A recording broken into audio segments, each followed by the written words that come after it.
Remembering the dead, moments of silence and ceremonies are held throughout the U.S. on the 10th anniversary of the September 11th attacks. Nuclear ambitions. The inauguration of Iran's first nuclear power plant will be held on Monday. A nation the West fears could be trying to develop atomic bombs. Closing in. Libyan NTC forces launch an assault on one of Gaddafi's last strongholds and take control of half of Bani Walid. In the tragedy aftermath, 3 government officials are removed from their posts following the ferry boat accident in China's Hunan province.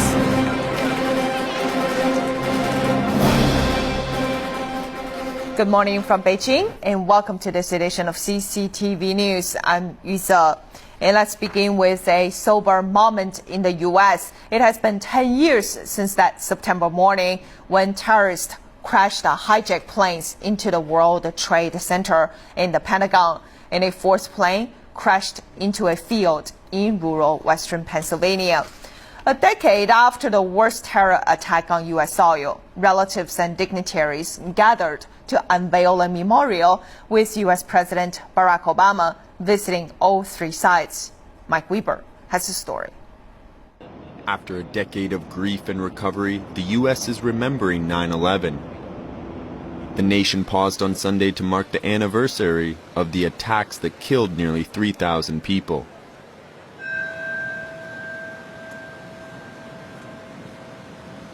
Silence spread across New York City at 8:46 a.m., the time when American Airlines Flight 11 crashed into the North Tower of the World Trade Center 10 years ago.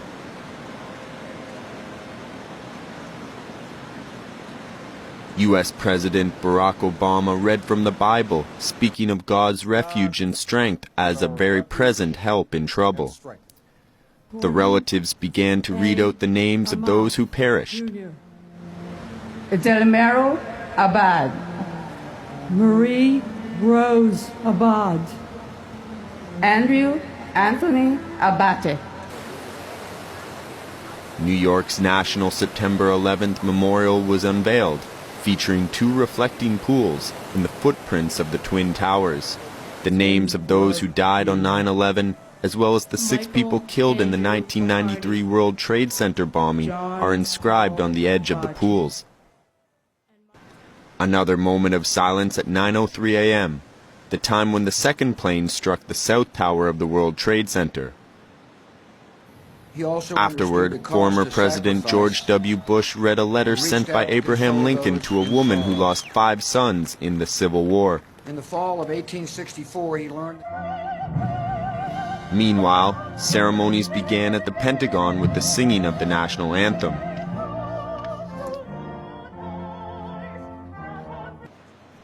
Mourners in Washington observed a moment of silence at 9:37 a.m., and at 10:03 a.m., silence fell on Shanksville, Pennsylvania, where passengers aboard United Airlines Flight 93 thwarted a hijacking plot and crashed the plane into the ground. Throughout the day Sunday, there have been hundreds of ceremonies across the country and around the globe. Just as New York Mayor Michael Bloomberg said, they were our neighbors, our friends, our wives, children, and parents. Mike Weber, CCTV. And it's been 10 years for these people.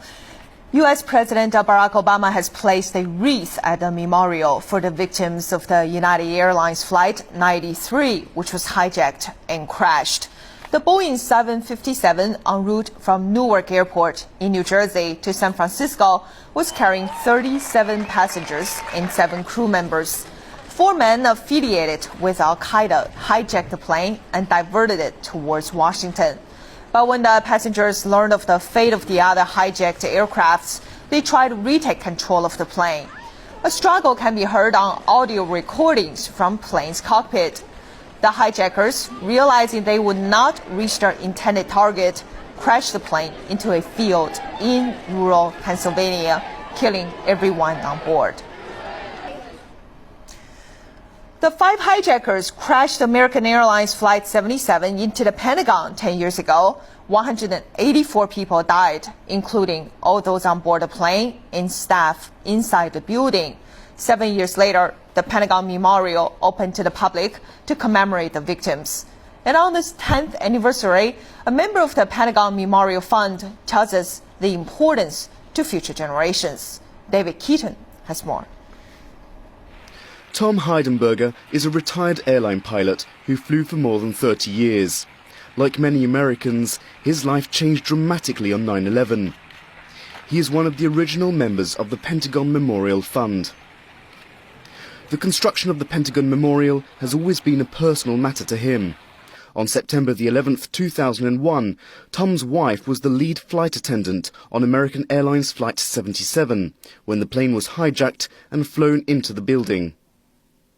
He participated in the design of the memorial and says the essential feature are 184 benches built over a pool of water.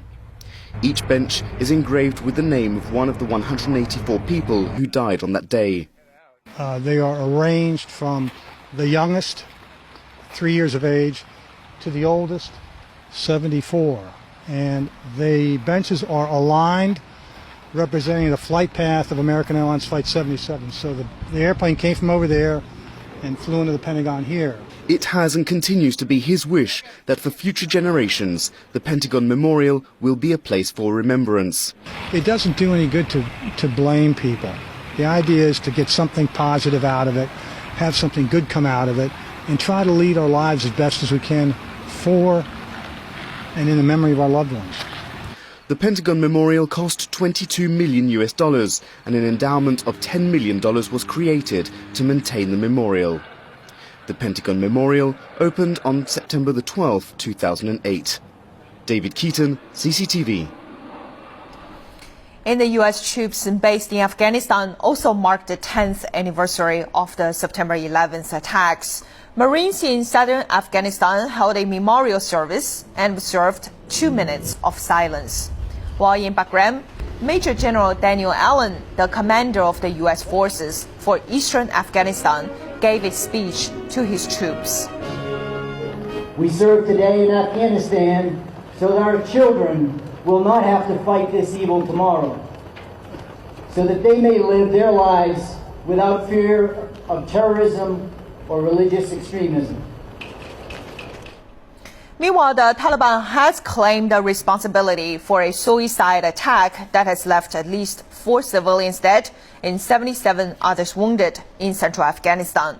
The Taliban militants say they launched the attack on U.S. military installations on Saturday, 1 day ahead of the 10th anniversary of the 9/11 attacks. The lorry was driven with the attempt to break through the defenses and through the perimeter of the base.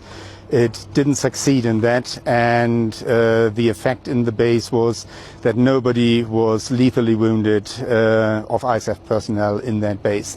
The base stayed operational at all times. The perimeter defenses held and are already as good as repaired. So there was no damage to the base.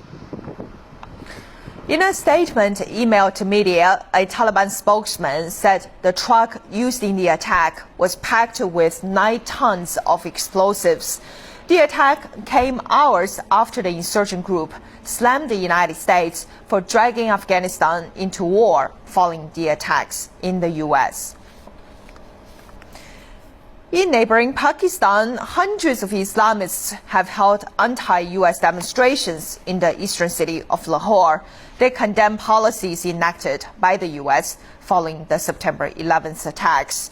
Protesters were activists and the supporters of Jamaat al-Islami, one of Pakistan's biggest religious political parties. Smaller rallies were held in Islamabad and Quetta. The protest leaders quoted conspiracy theories alleging American or Israeli involvement in the September 11th attacks. Anti-American sentiment runs high in Pakistan, with the past decade putting Pakistan in the front line in the war on terror. In recent years, thousands of Pakistani soldiers have died in suicide attacks and fighting with militants who crossed the Afghan border. The civilian death toll from attacks in the country continues to increase on a daily basis. Into Iraq now, where the September 11th attacks hold a somewhat different significance. Iraq has changed immensely since 2001, when it was ruled by Saddam Hussein. The United States and its allies invaded Iraq in 2003 in a sequence of foreign policy changes brought about by the attacks.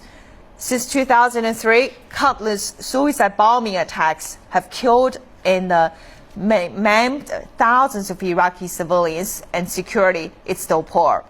10 years on, Iraqis say they hope to see an end to terrorism, but also a different approach by the Western countries to fighting terrorism. I call for people in the world to reconsider the event. I call for them to adopt a world campaign and a new method to fight terrorism, not the old American imperialist way. We need a humanitarian call for peace and understanding that can be launched from here in Iraq. An Iraq that has seen and is still seeing wars and terrorism. A call for all nations to reject terrorism and violence. And you are watching CCTV News. Coming up next. Nuclear ambitions. The inauguration of Iran's first nuclear power plant will be held on Monday. A nation the West fears could be trying to develop atomic bombs. Closing in, Libyan NTC forces launched an assault on one of Gaddafi's last strongholds and take control of half of Bani Walid. Welcome back to CCTV News. On Monday, Iran's first nuclear power plant will be formally inaugurated. Meanwhile, the Iranian foreign minister says his country is ready to hold nuclear talks with the world's major powers. Chai Rong has the story.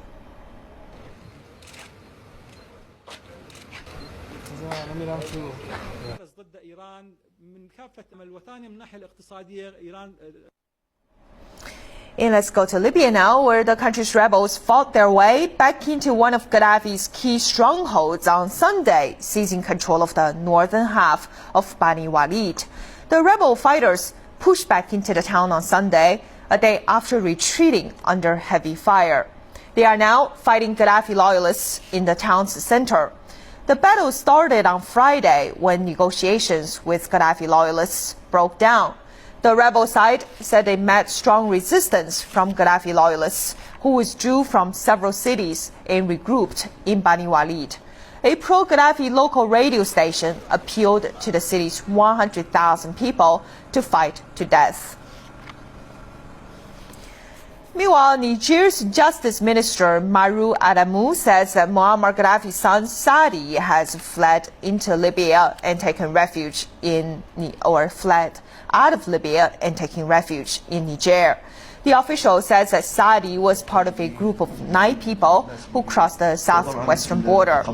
They were intercepted by soldiers near Adagatz, which is thought to have seen at least 2 other convoys carrying Gaddafi loyalists in the past week. Meanwhile, a senior Nigerian official said the African nation would respect its commitments to the International Criminal Court if Gaddafi or his sons are caught. Syrian forces have stepped up raids across the country, arresting activists on Sunday in one of the bloodiest weeks in the 6-month uprising against President Bashar al-Assad. Dozens of people were seized in house-to-house raids in the east of the country. A lawyer from the southern city of Daraa says detainees could expect ill treatment or worse, but the Syrian authorities did not comment on arrests or allegations of torture and have said in the past that any arrests are made in accordance with the constitution. They say they are fighting armed gangs who have killed at least 500 security personnel. Syria has banned most independent journalists, making it hard to verify the counts of the violence from either side. In Egypt's military ruler and one-time confidant of Hosni Mubarak was a no-show in court on Sunday. He was expected to deliver a highly anticipated testimony about the former president's alleged role in the deaths of protesters. The report on Egyptian state TV did not give a reason for Field Marshal Mohammed Hossein Tantawi's absence. Mubarak is charged with ordering the killing of anti-government protesters during the uprising that led to his resignation in February. Nearly 900 people died in the 18-day protest. And we're heading to a short break here. Coming up next on CCTV News. Tragedy aftermath. 3 government officials are removed from their posts following the ferry boat